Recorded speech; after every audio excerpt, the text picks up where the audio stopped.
You're walking home through Jericho Estate. It's just past 6. The matatus are still running. The smell of roasting maize drifts from a corner stall.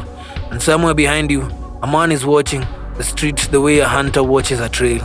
You don't know his name yet. Soon, all of Nairobi will. This is the story of Edward Maina Shimoli. For over a decade, he was the most feared name in Kenyan crime. Police called him a ghost. The streets called him the Jackal. He didn't start as a monster. Few of them do. Investigators later traced his entry into organized crime to his early 20s, when he was pulled into Nairobi's underworld and never looked back. What followed was one of the most violent criminal careers the country had ever documented. Robbery, carjacking, drug peddling, rape, and murder. By the time police finally understood who they were dealing with, Shimoli had already built a name that outpaced the men who came before him.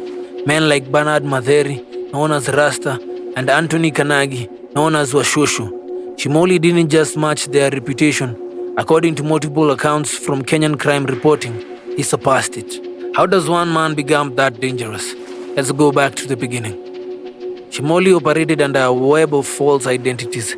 He carried bogus identification cards under the names Polo Pio Ouma and Osman Arab Songok, using them to slip past police checkpoints and dodge officers who had no idea the man in front of them was the one they'd been hunting for months. It worked again and again. He didn't come home alone. Shimoli led a gang that came to be known as the Dream Team, a crew responsible for a string of armed robberies and carjackings across Nairobi. Under his command, the group did not just steal, they terrorized. Then came the moment that turned him from an unwanted man into a legend of the underworld. In broad daylight, in the heart of the city, Shimoli found himself surrounded by police at Uhuru Park. What followed was a firefight involving dozens of police officers. Bullets, chaos, a city park turned battlefield. And somehow, Shimoli walked away. He escaped a police dragnet that should have ended his career on the spot. Instead, it made him a household name. Eastland's rappers put him in their lyrics. People whispered his name like he belonged to something more than a man.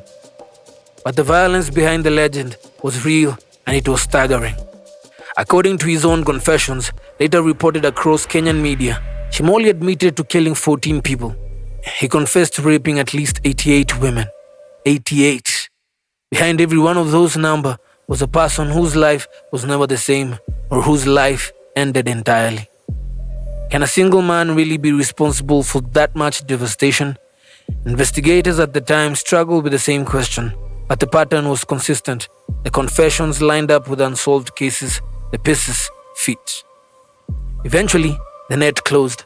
Shimoli was arrested and convicted, sent to serve his sentence at Kamiti Maximum Security Prison, one of the most secure facilities in the country.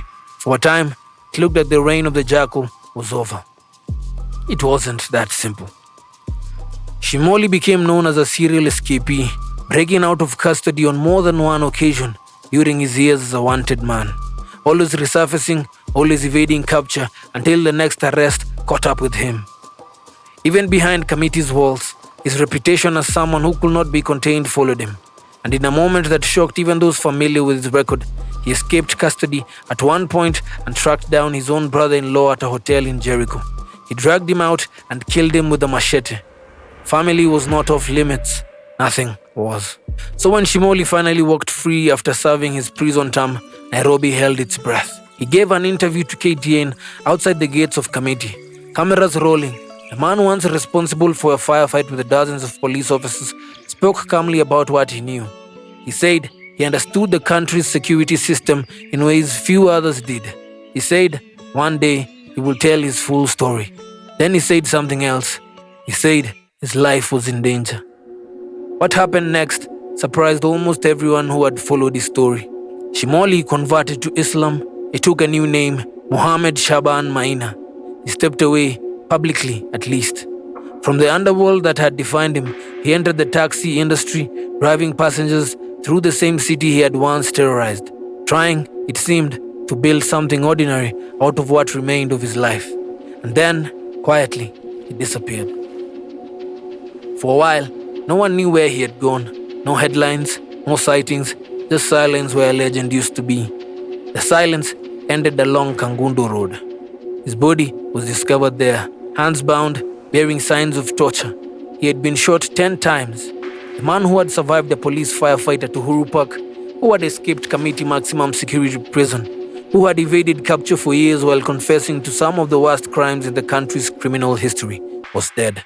Not in a courtroom, not in another shootout with police, bound, tortured, and executed on the side of the road. Who did it and why has never been fully and publicly resolved in the way his crimes once were. What is documented is this: a man who spent years as a hunter became, in the end, the hunted. The same underworld that made him legendary may have been the one that finally caught up with him.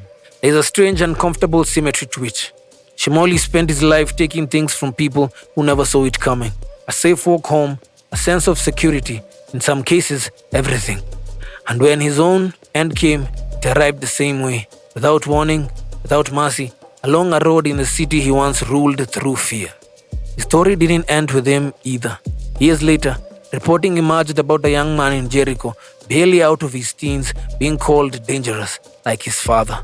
Whether that reputation was earned or simply inherited from a name too heavy to escape, the echo of Edward Maina Shimoli followed his family long after Kangundo Road. What do we do with a story like this one? It's tempting to file it away as something distant, a criminal in a city far from wherever you are watching this from. But the question it raises aren't distant at all. What made a young man capable of this much violence?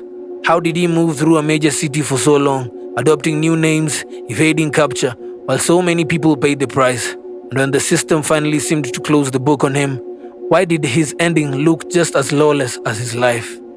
Justice in Shimoli's case was never simple. He was convicted once, he served time, and then his story ended, outside any courtroom at all, in the kind of violence he had spent years inflicting on others. Maybe that's the real ending of this story. Not a verdict, not a headline, just a quiet street, a body found where it should not have been, and a city left to wonder how a man like that was ever able to walk among them at all. You're walking home through Jericho Estate. It's just past 6. The street looks the same as it always has, but now you know what it's capable of hiding.